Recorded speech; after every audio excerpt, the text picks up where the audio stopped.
Money FM 89.3, the best of the afternoon update.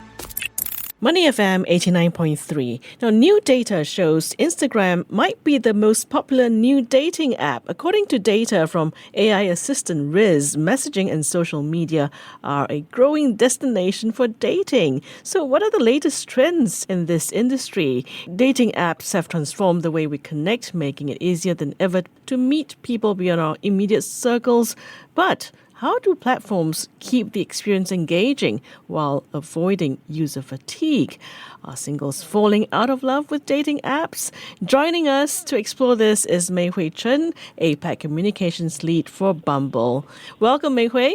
Hi, thank you for having me, Lynn. Happy to be on your segment today. You know, I'm very interested to talk about this because it is Valentine's Day. And, with this convenience of, dating apps, there are all sorts of challenges. Well, not my time because, during my time, we never use this sort of apps. So how do platforms keep the experience, up to date and engaging? Yeah, good point. I don't know if you know this, but Bumble itself, we are one of the first dating apps on the scene. We've actually been on the Google Play Store and Apple App Store for 10 years now as of this year.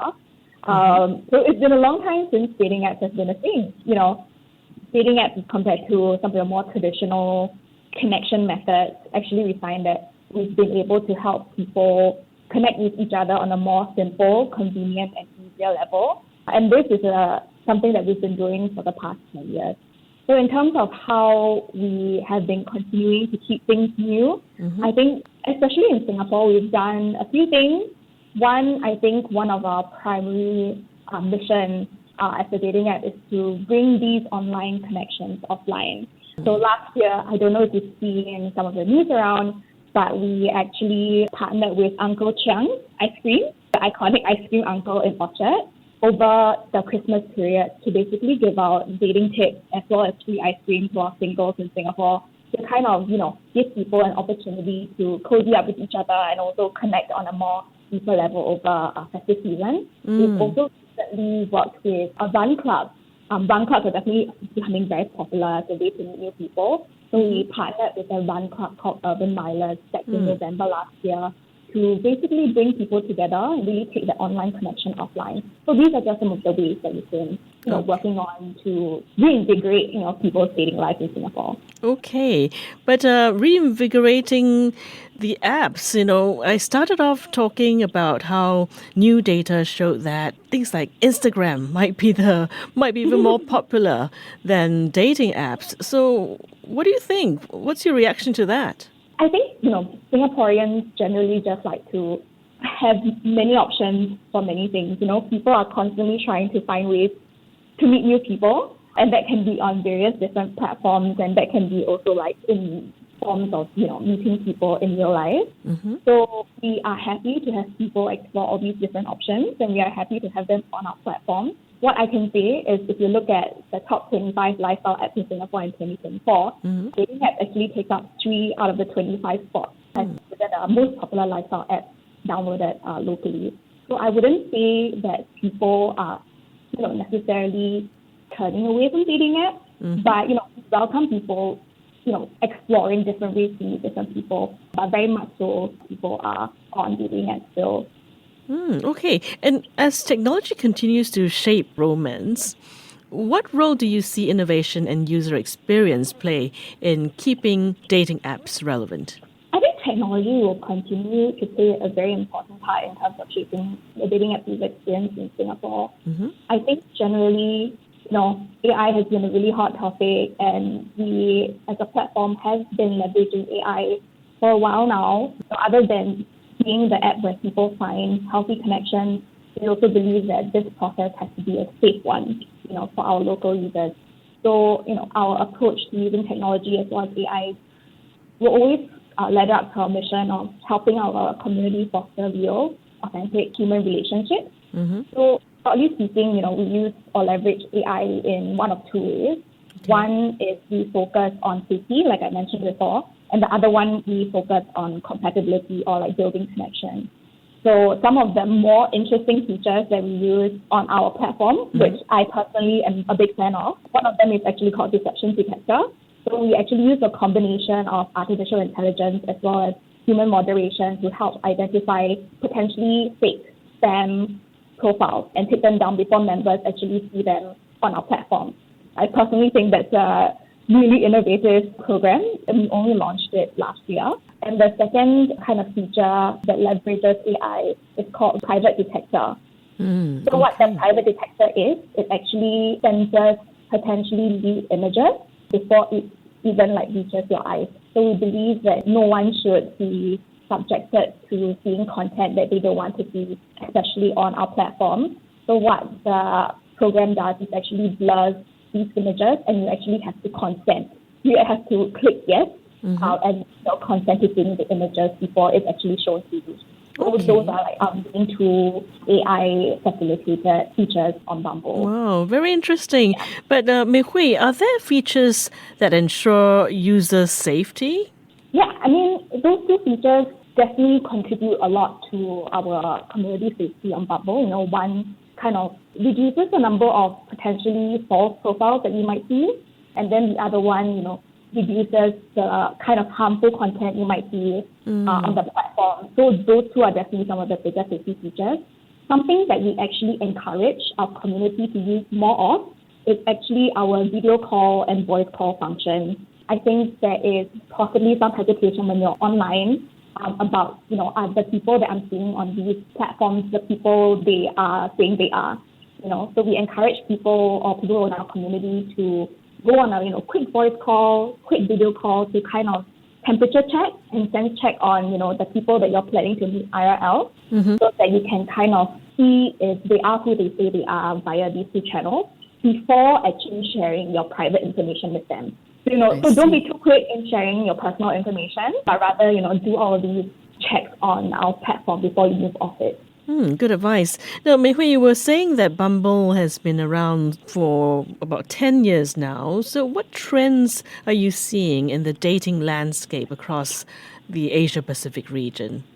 I think that's a really interesting question. Doing support a campaign every single year for the past few years now is called Dating Trends. Okay. So what Dating Trends is we aim to, survey and poll our Bumble community in various countries across the world on what they think are the future trends of dating for the following year.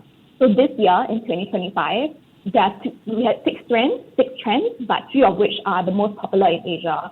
One of it is called micromance. So what micromance is, it's actually showing intimacy and love in smaller, more consistent gestures than, one big romantic gesture. What we found is that people are actually placing more emphasis on smaller romantic gestures. So for example, sharing a meme with your partner online, exchanging Spotify playlists that you've curated for each other, or even something as small as remembering your specific bubble tea order, you like 0% sugar with all milk. Those are small acts of intimacy that are making impacts in relationships in a big way in 2025.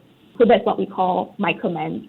The second kind of trend that we are seeing emerge in APAC specifically is actually the trend called future-proofing. And I think what future-proofing is in increasingly slightly more unstable times, singles, especially women, are looking for more stability in their lives, and this definitely translates into their relationships. And what this means usually is, having conversations around your life goals, whether you want children, where do you see yourself going in your career? Having these questions even earlier on in the relationship, just to make sure that you and your potential partner are on the same page, going down, forming that long-term healthy relationship. So those are kind of the two trends that we are seeing emerge a lot more in Asia. Wow, fascinating, Meihui. It's really about fine-tuning all the features to address all the nuances in the game of love, I think. Now, what are some of the unique challenges dating apps face? You operate throughout the region, Asia-Pacific region. Surely there would be some unique challenges in different markets. I would say, as per recent years, the challenges have kind of been a bit more consistent in the region, actually, rather than different. Okay. I think for a long time, especially in our earlier years, dating apps were seen as something a bit more foreign. How can long-term relationships happen or start online, I think was the biggest kind of challenge for us when we were first starting out. I think recently people are just more open to using dating apps. In fact, to a certain extent, using dating apps to meet new people has become a norm.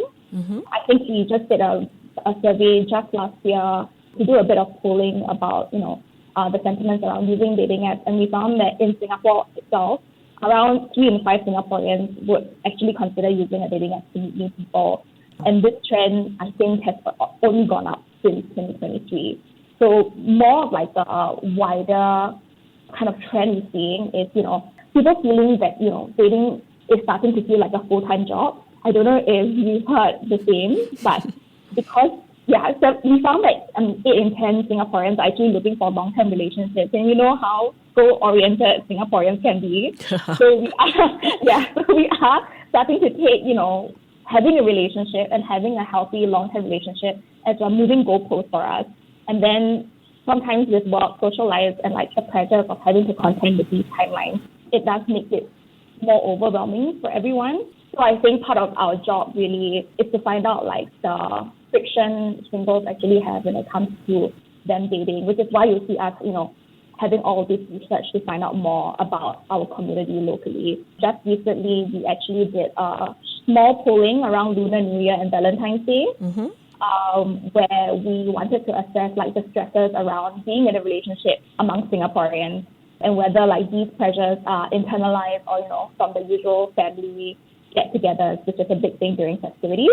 So interestingly, what we found is that the challenge for singles is, one, they feel like they are pressured to find someone, not because their family is telling them to do so, but more of them feeling lonely, or more of them seeing that their friends are coupled up. And those are, self-inflicted pressures to be in a long-term relationship, So I think us being in this space of being a dating app to help people have healthy and equitable relationships is really finding all of these stresses and friction and finding ways to help our community take their relationships offline.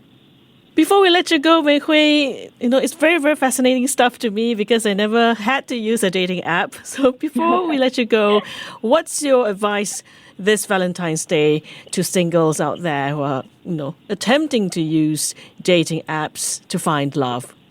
Okay, so I know I have a fixed amount of time left, so I'll try to keep this as short and conducive as possible. One of the ways that we have seen people get more matches on Bumble is actually to really build out your profile in a very holistic manner. So what that means is, one, put up an interesting bio. We do see people with profiles that have, 3 words in their bio or sometimes even no bio at all. So what we found that, if you have a bio of at least a few words, it actually increases your chances of getting more matches.